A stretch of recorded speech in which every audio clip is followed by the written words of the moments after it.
Hello guys and girls, welcome back to the channel. I hope everyone is doing fantastic, because I know I'm doing fantastic. Why, you may ask? Because I have completed yet another week of work, and that is always a bonus. You know, when you get to the ripe old age like I am, especially guys like Pirate, who, let's be honest, we're counting as winners. Every day that you make it, every week you make it through the work week to your off days, that's a doggone good day. And the weather's actually pretty nice. It's not crazy. It's, you know, we're getting into that time of the year where the heat's abating a little bit. And, you know, it's not raining, it's not 150 degrees and humidity and da. So it's very uplifting. So what are we doing? Well, realistically, we're kind of messing around, so maybe this will be a little bit of hodgepodge. But one of the things that we're looking at doing right now is we have this fabulous power pipe with this situation that I'm going to do something about. I don't know what yet, but anyway. And you know, this is some kind of UPR knockoff. I'm sure you can probably see this maybe inside, that it's got this giant, I don't even know why that's in there, some kind of like giant restriction. Whatever. I didn't do this, I bought it. This came with the blower kit, with the Vortech. It's gonna be great. I'm gonna fire this thing up and it's gonna sound like it's got a bag of marbles. They always sound growly, but it's gonna sound like it's got an actual bag of marbles in it probably, but let's hope it doesn't. So what are we doing? You know, it's a power pipe, it hangs down the fender well. Nah, not really feeling that a whole lot. I don't have inner fender liners and stuff. I don't run that stuff. I chuck it. So we're not going to do that. What we're going to probably do is we're going to get our cutting wheel out. And once we plug it in and have all the electricities running through it, we're going to cut a section out here. We're going to have to cut this anyway to make the power pipe go through, but we're just going to cut out a section right here, because what we're going to do is we're going to run our elbow. I'm already dying to just take this tubular off and see if I can get with David on the truck lower and put the box on it and just be done with it. Just have that already taken care of. So I know I just put this intake on, but I'm just thinking to myself, man, I just want to get that over with. But that's neither here nor there. We're gonna put this dealio on. Oh, hang on. Sorry guys, this fuel injection's got me confused now. I don't know. There's so much stuff in here. I don't know where anything goes. You know, we'll have this on here, and what we're gonna do is we're gonna run like this. We're gonna have it where it comes in here. We're gonna cut this out, and we're just probably only gonna use like this section of it.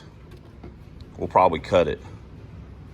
We'll probably cut it like right here, and then we'll mount our Pro-M. We'll probably put our shield up here, and we'll take our headlight out, because we always run without a headlight. Rather than have it all hanging down in here and all this kind of stuff, we'll just do it like we normally always do it.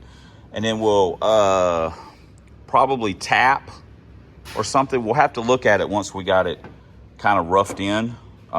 Before we start cutting this part, we'll put it in and see what we got, because what we have over here is we've got a recirc to our blow-off valve, and this is a lower radiator hose that we're no longer using.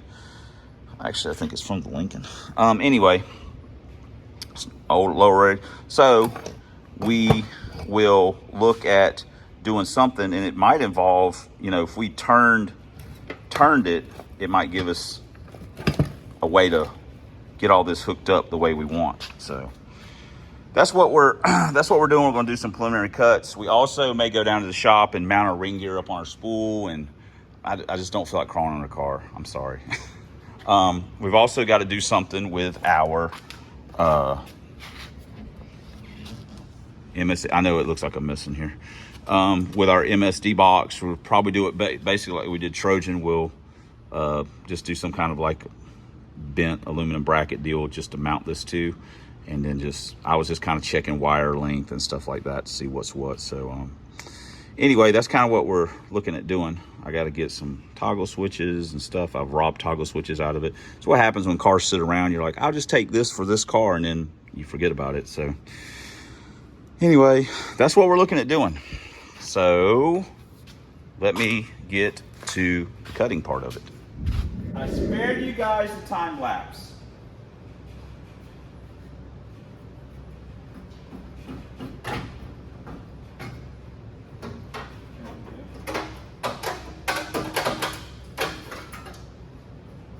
Wow, we probably lost a pound in the process too. Crap. Throw that somewhere it won't be in the way. All right, obviously not some of our best work, but this is exploratory surgery. So,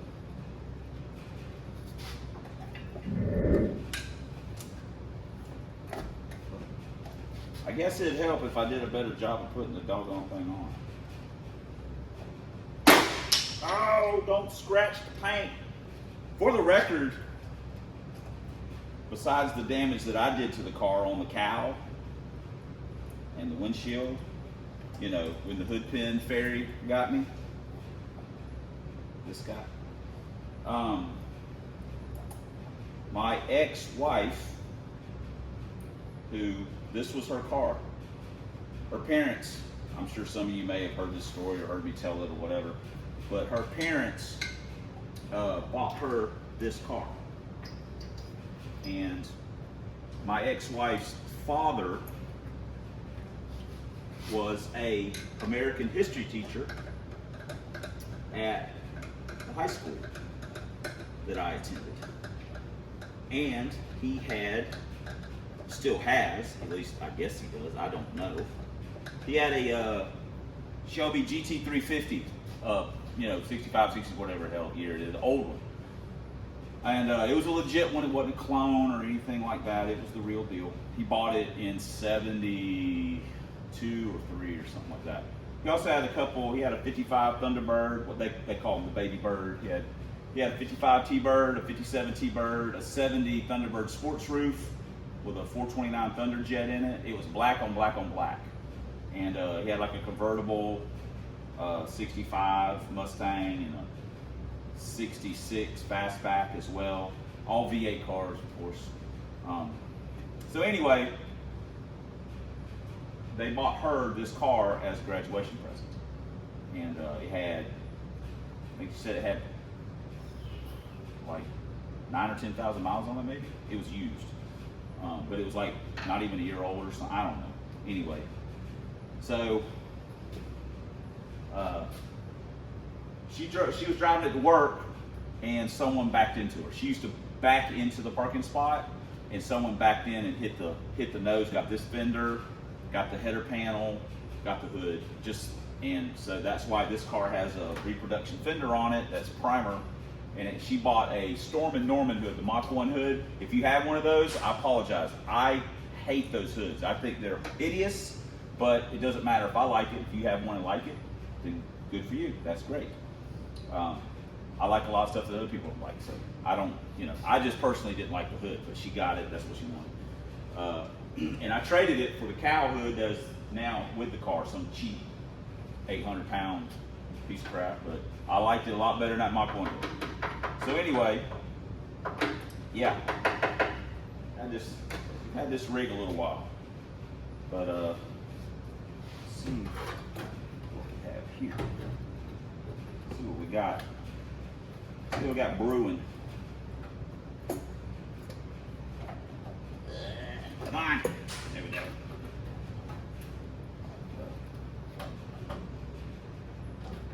Got to do a better job of hose clanking that. Okay. Maybe a hair aggressive, but we got plenty of room, so we'll have this deal in here. I did not do a good job of hose clamping that on. We'll have this deal in here, and like I say, I'm thinking that we're gonna cut this, but let me do a little bit more finagling with it and get that a little better secured, and we'll look at it again. All right, we have kind of, you know, I say made something. We haven't really made anything, but we're on the right track. We'll clearance that out some more, and then we're going to have to do some more clearancing in the headlight bucket area, and we're going to probably chop the power pipe off like right in here, and then we can put our 80R. We'll make it fit in there, regardless of what we got to do. We'll make that fit in there, and then you know, I think that'll work. So it's pretty, you know, I know it's a bunch of butchery and a bunch of hackery, but you know, that's how like I say, I have no fabrication skills, so technically this is how I have to operate to get the results that I need. It's got to be kind of crazy looking or whatever, but so that's cool. All right, you know, hey, it's always, you know, these problems that you have, you know, whatever, how's this going to fit? How's that going to fit? Let's, you know, do this, let's do that. And, you know, then you end up like, oh, okay. You know, that's how I have to do it. Just kind of make it fit and figure stuff out. Because at the end of the day, for me, it's really, in some ways, it just has to be functional. If it has a kind of a quirky cosmetic look, then I'm happy with that too. But for the most part, I need it to work, especially on something like this. We're also going to probably move our fuel pressure fitting from the factory line, and we'll put it up in the gauge. Up in the regulator. We'll run it up there. I think I've got a fitting for that, an 8 to a 4, and that'll give us a little bit of room here on our elbow, just help us out a little bit. But yeah, that's, you know, maybe this car will. I know we get into story time here a lot, but another thing about this car that you guys don't technically know or probably care about is that this car was the bane of my existence for a long time. When my ex-wife would race it, it was an AOD car. Actually, the first YouTube video I ever put out was just when I had converted this car to 5-speed, and I did it just as a lark, just as making a video to show to Kevin and them, and then I was like, hey, I'm gonna post this on YouTube just for the heck of it. And then a guy commented on it, like, I don't know how long it was before I saw it, and it was Chester McNutt Sr., who is now Fox Body Mayhem, and he's the guy that started it. He asked a question, and I said, hey, I should use this as motivation to work on projects, and the LTD was the next project, or the LTD was the next project that I was starting, and that's how the channel got started. I did it to motivate myself to get going. But this car, when it was AOD and stuff like that, she raced it some and things like that. And I raced it more as kind of like a summer race car, while I brought the Dragon out for more of the cool weather times, and I raced this kind of during the summer. And honestly, this thing was a struggle to make it do anything, really. It was very disappointing in its performance. And I don't know, we finally just started figuring some stuff out on it a little bit, and it just kind of whittled it down, and it ran like 760s, I think, with the AOD in it, and then we put that was with stock cam, and it had GT4, had 3 bars on it. Then we put trying to think, I put the 5-speed in it, and it picked up like a 1/10.5, almost like 2/10. And then I put the cam in it, and that's pretty much been it. It's, you know, changed the gear, I went to a 456. But I guess what I'm getting at is that this car went from being the bane of my existence, where I was just frustrated with it all the time, to actually when we first started the channel, I mean, I raced the Trojan a lot, but I really like driving this car. This car is a lot of fun to drive. It feels faster than it is when you're in the car. So this is always, I don't want to say it's a favorite car of mine, but I had many more good experiences in this car than bad after I converted it. And my ex got divorced, and maybe that helped out. Of course, me and Teresa got together too, so maybe that helped out some.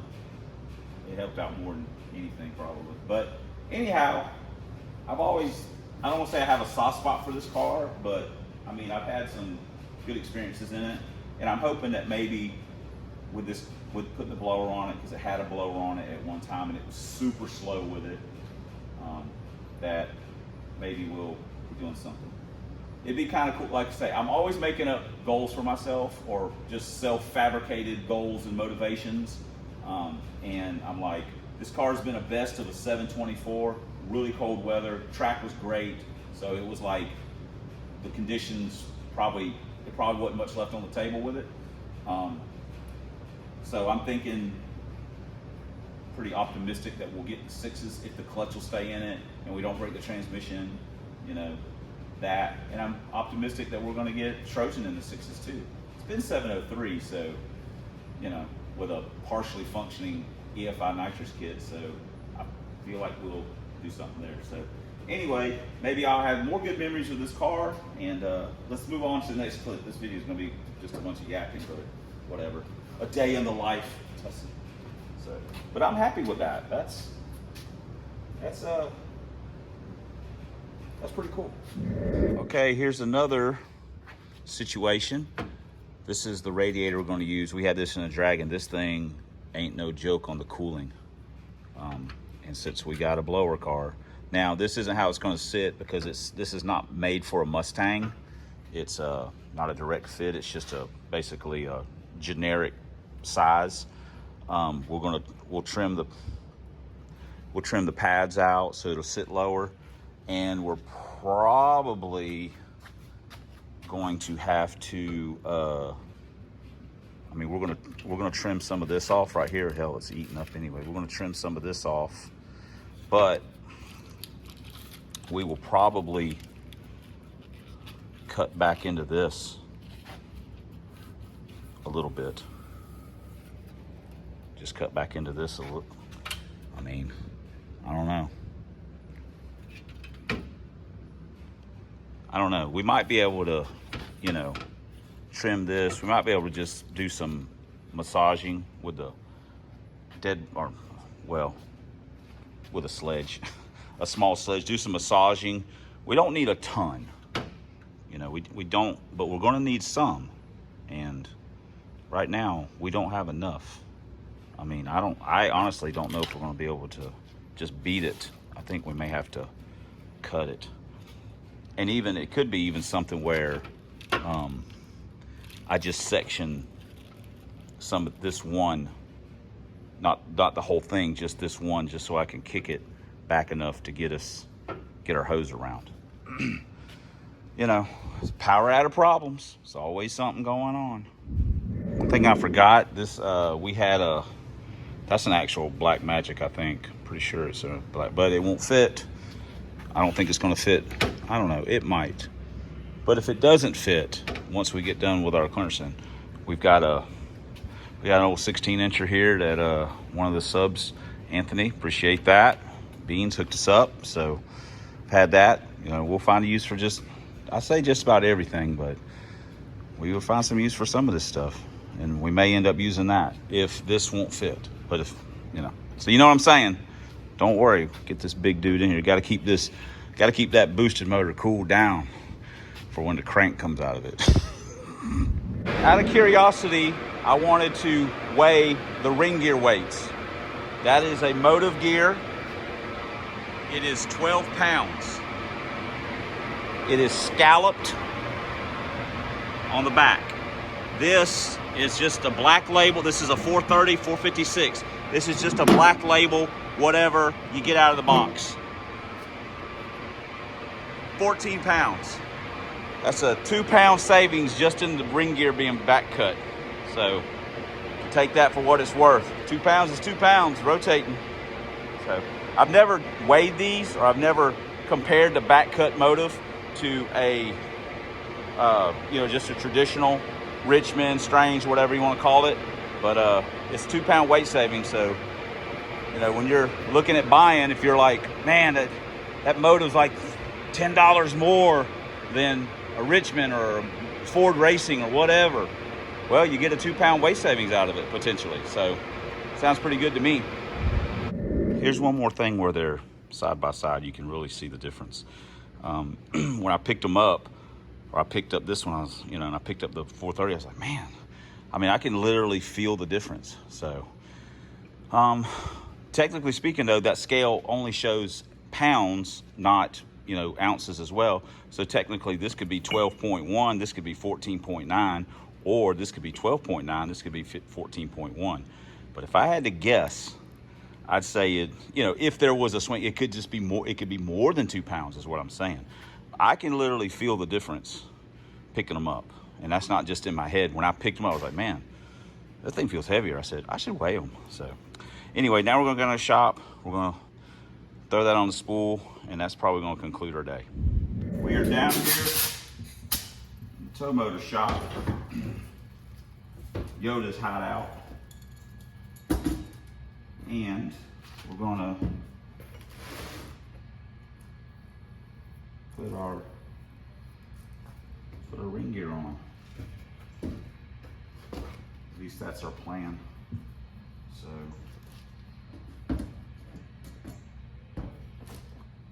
caveman style.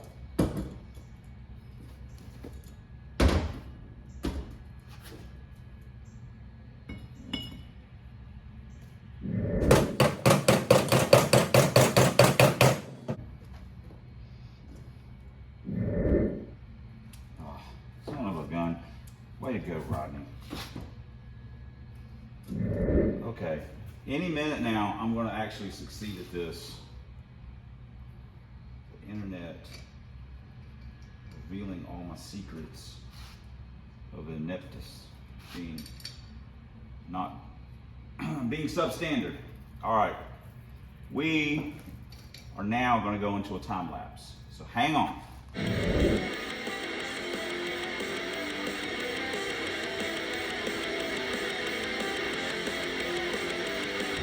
There you go. We will, once we put it in and get it, the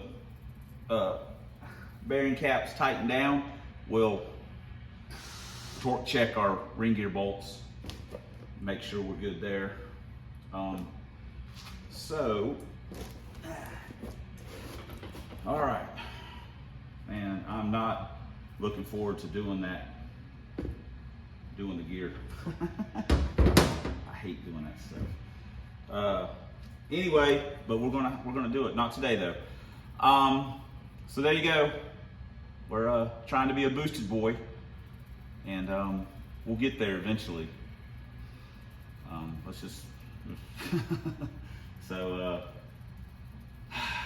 anyway, thanks for subscribing. Thanks for commenting. I appreciate all the input you guys give. Lets us know if we're doing good or if we're doing substandard, if we're doing bad. So, I mean, I'm not sure how that matters, but anyway, thanks for all the ways you guys support the channel. Like I say, Eric, I'd like to once again thank Eric. He sent us a bunch of stuff for this car to help get us going, and its big parts, especially the MSD with the boost retard on it. That's very, very nice. Along with injectors, a regulator, mass air. I mean, FMU if we want to use it. A lot of nice parts. I certainly appreciate it. We're going to put it. You guys send us stuff, and I promise that we're trying to. At some point, we'll put it. We'll put it to use if we can. I mean, we're trying. So, but I wanted to give him another shout out about that. That's really nice of him. And especially, thanks for watching. And until next time on the substandard leader in boosted Fox bodies, I don't say there's probably some other channels, I mean, that have much more substandard boosted type foxes, but you know, I'm sure ours is, we're gonna live up to our namesake. But yeah, and 1 year only Lincolns and 4 drag vans. We'll see you guys in the next vid.